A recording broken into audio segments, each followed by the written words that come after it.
तुम्हारी हिम्मत कैसे हुई मेरे कमरे में इस तरह घुसने की, और ये नेकलेस तुम्हारे हाथ में क्या कर रहा है? मीनाक्षी चिल्लाकर अपनी ननंद ऊर्जा से बोली।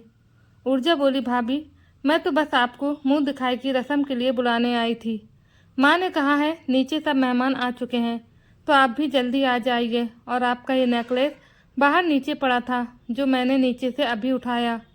मीनाक्षी बोली, हाँ हाँ ठीक है, लाओ दो, और मुझे ज़रा नीचे आने में समय लगेगा, क्योंकि मुझे वैसे भी ये सब चोचले पसंद नहीं। मीनाक्षी और संजीव की शादी को अभी 15 दिन ही हुए थे। संजीव मीनाक्षी के पापा सुरेंद्र जी के प्राइवेट हॉस्पिटल में नौकरी करता था। वहीं उन्हें वह अपनी बेटी मीनाक्षी के लिए पसंद आ गया और उन्होंने संजीव से मीनाक्षी की शादी की बात चला दी। संजीव भी मीनाक्षी से शादी करने को तैयार हो गया।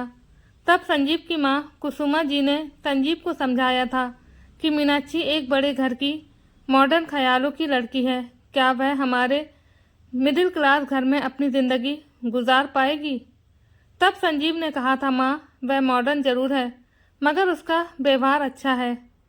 बेटी की बात मानकर कुसुम जी ने भी शादी के लिए हाँ कह दी।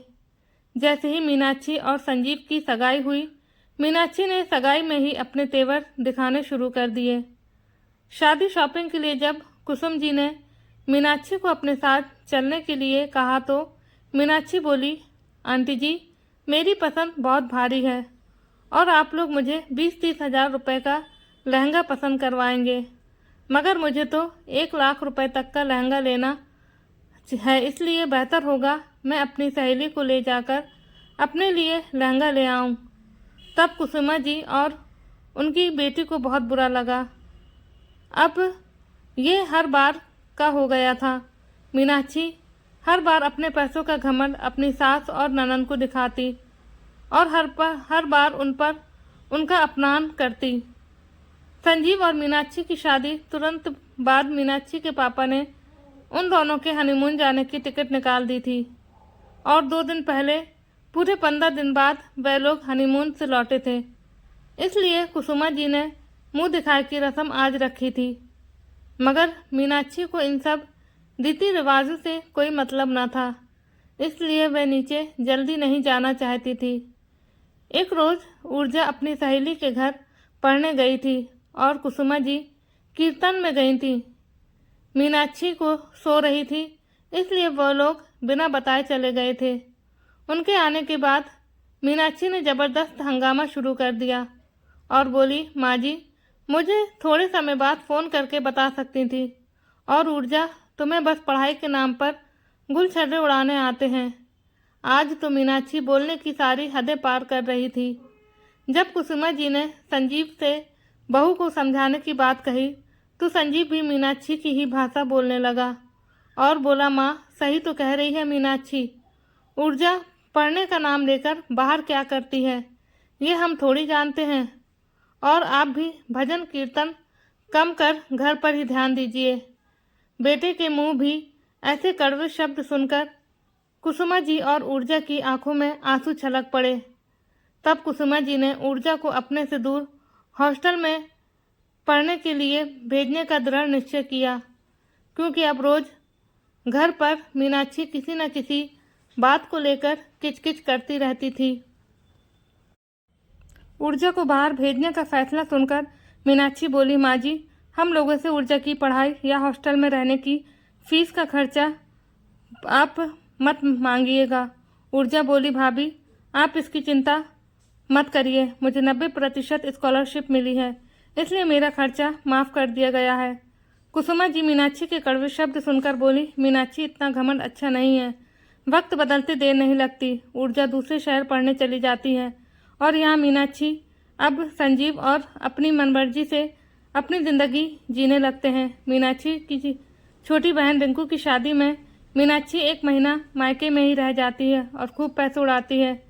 संजीव और मीनाक्षी अब आए दिन बाहर घूमने जाते हैं और बाहर से ही खाकर आते हैं, जिस वजह से संजीव हॉस्पिटल में अपनी सैलरी के अलावा ऊपर से भी पैसे उठाने लगा और बहुत से कामों में गद्दारी भी करता।